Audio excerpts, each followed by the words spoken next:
Hi friends, అందరికీ నమస్కారం. Friends, ఇప్పుడు వచ్చిన న్యూస్ సీఎం జగన్కు శిక్ష, తీవ్ర దుఃఖంలో నేతలు అనే అప్డేట్ అయితే రావడం జరిగింది ఫ్రెండ్స్. సో దానికి సంబంధించిన వివరాలు చెప్పడానికే నేను ఈ వీడియో చేయడం జరిగింది. వీడియో నచ్చితే వీడియోకి లైక్ ఇచ్చి నన్ను సపోర్ట్ చేయండి. అలాగే నా ఛానల్ సబ్స్క్రైబ్ చేసి ఫాలో అవ్వండి. ఫ్రెండ్స్, ఏపీలో కూటమి ప్రభుత్వం ఏర్పాటు కానుందనే ప్రచారం జరుగు సాగుతున్న వేళ మరో ఆసక్తికర చర్చ సాగుతుంది. శాసనసభ పీఠంలో ఎవరిని కూర్చోబెడతారనే దానిపై పెద్ద చర్చ జరుగుతుంది. అందరి అంచనాలు ఫలించి రఘురామకృష్ణంరాజు ఉండిలో గెలుపొందితే రాష్ట్రంలో కూటమి అధికారంలోకి వస్తే రఘురామకృష్ణంరాజును స్పీకర్గా చేస్తారన్న ప్రచారం జోరుగా సాగుతుంది.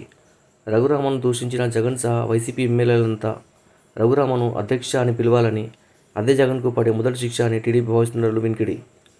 తొలుత తనకు టికెట్ ఇచ్చేందుకు బీజేపీ సుముఖత వ్యక్తం చేసిన తర్వాత టికెట్ నిరాకరించడం జగన్ కుట్రలో భాగమే అని రఘురామ అనుమానం వ్యక్తం చేశారు. రఘురామకృష్ణంరాజు అప్పట్లో తాను శాసనసభకు ఎన్నికై జగన్తో అధ్యక్ష అని పిలిపించుకుంటానని అన్నారు.